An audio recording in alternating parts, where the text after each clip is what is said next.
Des plaques rouges sur la peau, des sensations de brûlure, parfois de la fièvre, c'est peut-être un zona. Son agent infectieux est un virus que l'on rencontre généralement dans l'enfance au moment de la varicelle, le varicella zoster virus. Alors quand on contracte la varicelle, le virus pénètre dans l'organisme par les voies aériennes où il se multiplie avant de rejoindre sa cible principale, la peau. Il y a les boutons de varicelle évidemment qui apparaissent à la surface de la peau.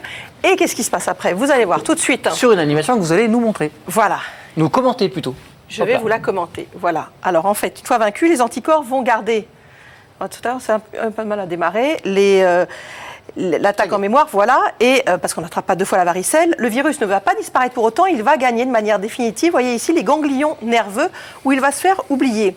Ces ganglions sont localisés à chaque sortie des nerfs le long des vertèbres de la colonne.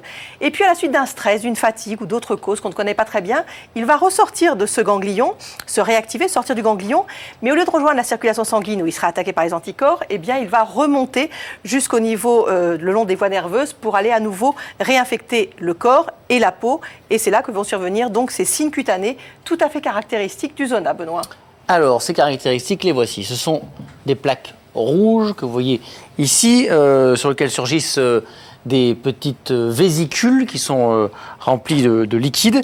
Et ces plaques s'installent sur le trajet du nerf qui a été atteint par le virus. Alors là, en l'occurrence, vous voyez, c'est au niveau du thorax, et bien parce que le virus a atteint le nerf intercostal.